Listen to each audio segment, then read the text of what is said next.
Good afternoon, everyone. This is Coley Bartow at the Montana Office of Public Instruction. I'm here with my good friend Martha Kohl from the Montana Historical Society, and we are bringing to you our last of four in a series of digital blasts. So again, just before we get started, to let you know that you can ask questions by hovering over the left side of your screen and click for Q&A, or you can also click to see some links that are related to the resources that we have. So without further ado, let us proceed on with our conversation about Women's History Matters. Yeah, I'm really excited to share the resources that we pulled together in 2014 and into this year, but in honor of the 100th anniversary of women's suffrage in Montana. So if you want to go to the website, I'll start the tour. Excellent. So as for all of our teacher resources, you always find our material under Education and Events, and then Educator Resources. Oh, let's make that a little bigger. There we go. And this is sort of the educator's portal for everything that we do. Women's History Resources and Lesson Plans is where you're going to find our women's history materials. And mostly, I'm going to talk to you about our Women's History Matters site. And this is the site that we created as part of that 100th anniversary of women's suffrage. At the core of the site, we posted 100 blogs on various topics. I'm just going to go to, they're searchable by category, they're searchable by name or, keyword. This is, I selected as a category Native Americans, just to show you a little of the variety, even within a broad topic. So we have women of the fur trade. We have specific women like Teresa Walker Lamble, who was a Gros Ventre and a language specialist. We look at the Bitterroot Salish and their exile. So these are the kind of variety of topics that we did even within this. And there's 100 different blog entries to read. They're all about 800 words and good informational text. If you want longer things, you can go to this articles under the research tab. There's articles in Montana, the magazine of Western History, and we took over 130 articles and we posted them online as downloadable PDFs. That's really nice, and especially to be able to search by you're interested in a particular person or that's a very wonderful way to make it accessible. And these ones are, they're good scholarship. It's peer reviewed with footnotes, but written for a popular audience. If you want to get even more in depth, you can go to our research bibliographies and all sorts of different ones, from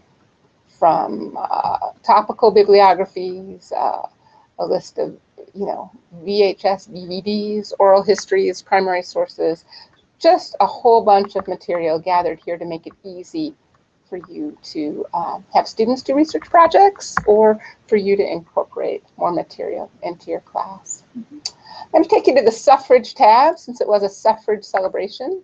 One of my favorite parts of this was this little interactive map we created. So looking at how counties actually voted on women's suffrage. That's a pretty amazing thing to look at historically and even compare it to more contemporary elections or referenda on different issues that we've dealt with as a state. So this one, the yellow is the pro-suffrage vote. So for example, Fergus County there voted in favor of women's suffrage, and you can see what the vote was. By contrast, is it going to come over? Jefferson County voted against. So you can look and see what it was like in your specific area. That's very cool. So, whoops, go back to the main website here. But in addition to these general resources that we created for the general public, we also created specific educator resources, and those are under the teacher tab. So we'll go there. And these are lesson plans. We're going to be adding 2 new lesson plans in the next month, one on Title IX. Excellent. And very timely. Yeah, kind of exciting. It's a really math-based lesson where it has students interviewing people in their own communities about their participation in sports, and then breaking them up and analyzing how Title IX affected women's participation in their own communities, comparing that to a data set that we collected. That's cool. Yeah. History is about math, too. It is. I really love this Ordinary People Do Extraordinary Things lesson. This has kids reading some of those pieces that I showed you from the blog, and looking at people, and this is particularly Native American women's individual choices within the historical context in which they operated, and looking at both the way context, like the Great Depression or World War II, impacts people's lives, but also at the fact that as individuals, we all have choices about how we engage with those contexts. The biographical poem combines writing, and it has students, again, reading either from the blog essays or other material that we've collected, 2 different sources about a woman, and then following a template to capture her life in poetry. That's great. Creative writing. Yeah, exactly. So we work hard to integrate English language arts and math into what we do. Excellent. Yeah, Girl from the Gulches is another great example of integrating English language arts. This was a wonderful reminiscence of a woman who grew up in Virginia City and Helena during the gold rush, and it's a child's eye view of the gold rush. That's really unique, too. Yeah, it's pretty neat. So, and then this is looking at fine arts. We talk a lot about Plains Indians when we talk about Montana Indians, but the plateau cultures get a little less attention. And this is particularly looking at beading and plateau beading, which is women's work, traditionally speaking. So, but I want to take you, and then we're going to go back to the PowerPoint and talk a little bit, show a little more in more detail this Montana Women at Work clothesline timeline lesson plan. Remember, your link here is to mhs.mt.gov to get you back to the site. And that's right. So I just chose this one because I love it, and the pictures are great. And what it has the students doing is analyzing primary sources, looking hard at these pictures, trying to get all of the information that they can glean from the photo, and then going ahead and sharing historic information. And these are all pictures of women and their work. So this is a miner, prospector miner, Millie Ringwald, outside of the Weatherwax mine, which was her mine outside of Utica. Different types of women in traditional and non-traditional jobs. Dentistry from 1896, for example. That's an amazing scene. That's from a dental school shot. A woman pilot from 1913. More traditional jobs like switchboard operator was traditionally female.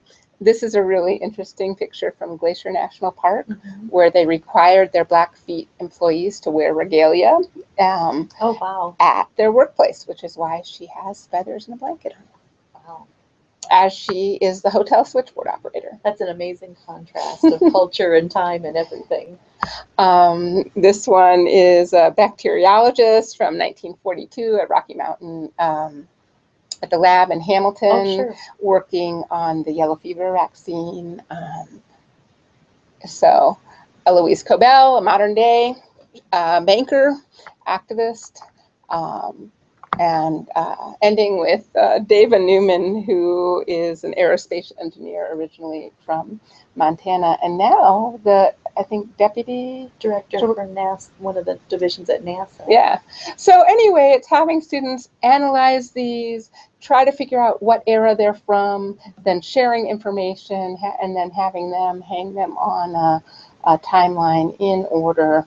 And then talking a little bit about how women's work has and has not changed over the years, what was surprising, what was not. I really appreciate the contemporary examples too, because sometimes when students think about, studying history, that we're studying the far distant past, and really all of this connects us to the present and thinking about their future too. So, and I think in particular, the positioning of primary sources like these beautiful photographs really help us to have a conversation about our past and our present, and even tell those stories, whether it's through poetry or other creative writing too.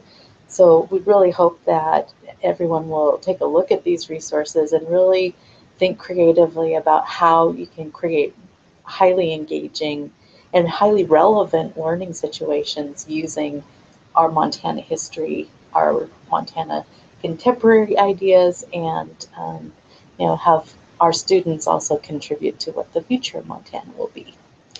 Couldn't have said it better. So that's just a real quick taste of the Women's History lesson plans. As Kohl said last week, we hope that you let us know what you think about these History Digital Blasts, what you think about this curriculum. If you like these digital blasts we've been doing, let us know. Mm-hmm. And maybe we can pick up in spring and presenting different resources that we didn't have a chance to get to in this series. Excellent. Yeah, I think that's a great idea. We'll let you know when that's going to happen. But as Martha said, I can't help but just underscore, we'd love to hear from all of you if there are questions that you have, or we'd really love to hear about the things that you are doing with these resources. So you can reach us at cbartow@mt.gov or mkohl@mt.gov. So thank you very much, and we hope you enjoyed the series, and we hope to hear from you soon.